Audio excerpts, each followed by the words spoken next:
I feel good. I knew that I would.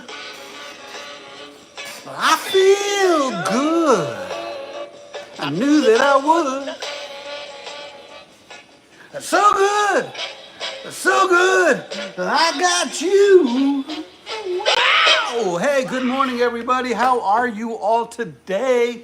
I am SubaruSteve Montgomery. I am home alone right now, which affords me the opportunity to get loud in the house. And if I get loud enough, you'll find that my dog will start barking. What happened to my background effects here?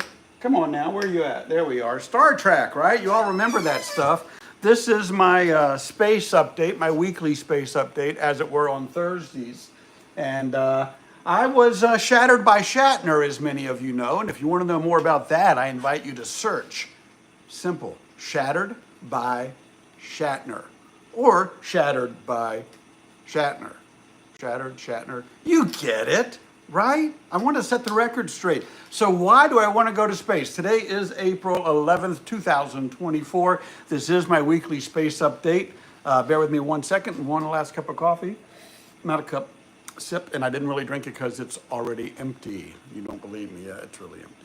I thought it had coffee. But listen, folks, I want to talk to you. So Monday, the Oreo contest ended, and I have not heard back from them. I really thought I had a shot at going up with Oreo and Space Perspective. In fact, I still think I have a shot. More on that later. What I wanted to talk about today, though, was not raising $125,000 to go up on that first rocket, the first leg of my journey, but not my .com site, SubaruSteve.com, which is solely devoted to me getting up into space. And if you haven't seen it, please take a look. I welcome any constructive criticism. That's SubaruSteve.com. Nor is it about subscribing to my YouTube channel. Like right now, if you're a live subscriber, because I'm about to say, where's the cash, right? You got 7 seconds, if you're a live subscriber, to tell me what color box the cash is in. And if you pick the right color box, you then, if you're a subscriber, get to choose between discovering the cash in the box, which will be your prize, or what's in the mysterious envelope, folks. No, I'm not talking about those because this is my space update. 7 seconds are about up. But in me getting to space, I want to talk more about my why. Why do I want to go to space? Why is it so important to me? I've got 3 good reasons I'll share with you. Okay, nobody chimed in time. I'm watching. It's too late. It's too late. But I feel good. The cash money, again, was in the yellow box. And you'll see right here is the fake SubaruSteve of younger days money.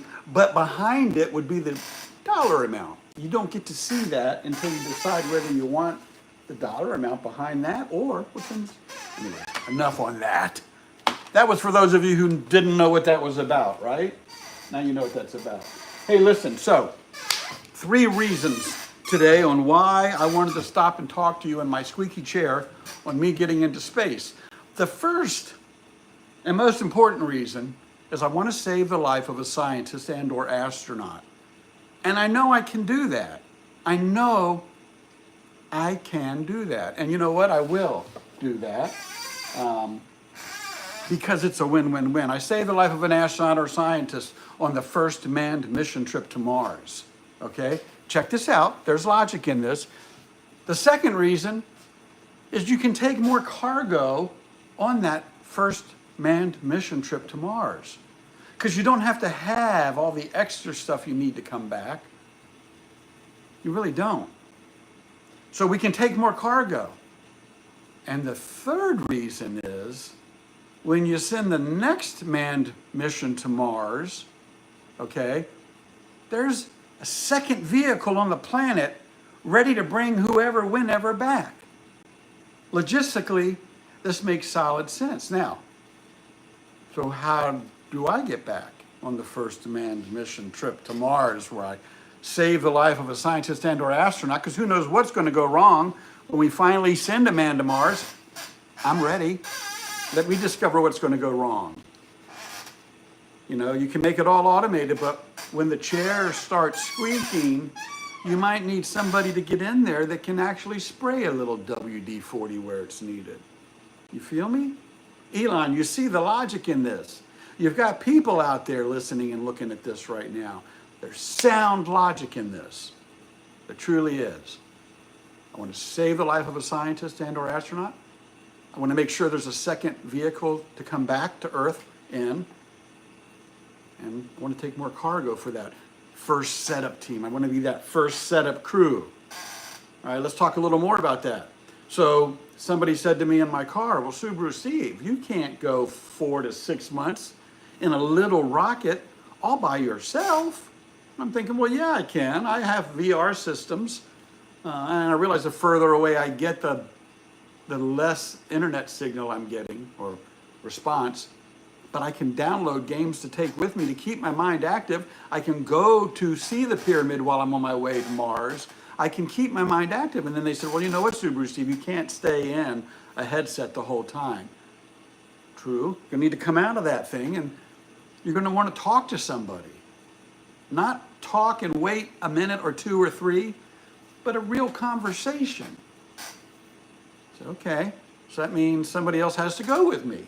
Who in their right mind would want to go to Mars with SubaruSteve?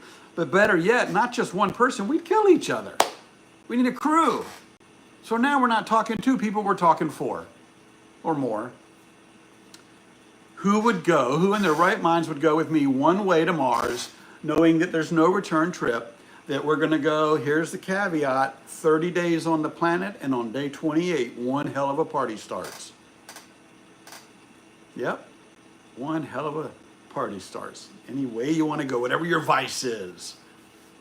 I'm an alcoholic, so I got to take some beer, but beer ain't going to work because it's not going to last for 6 months anyways. I don't know.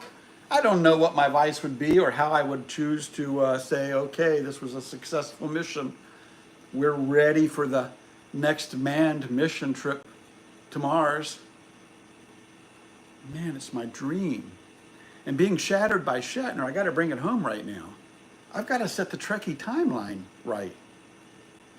You know, he said, William Shatner said, I can't even call him Captain Kirk anymore because he's wrecked the timeline.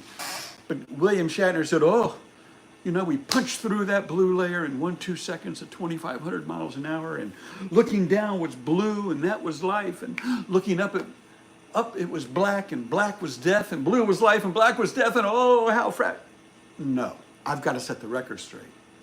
William Shatner, what you should have said was, looking down was blue and life, and oh, how fragile our planet is, and how we have to do so much there, and looking up the vast blackness of space, and so many 5-year missions to come, and so much to explore, and seek out, and learn from. What did you do, William Shatner? You scared the daylights out of people. Oh, the void of space. Come on, send me up there. Let's see how bad it scares me. I challenge you, William Shatner, right now to put me up into space. At least the first 125,000. Get me up into space perspective. Wow. That's my space update for today. Hopefully you heard a little passion there. And if not, you know what? It's okay. You know why? Because I feel good.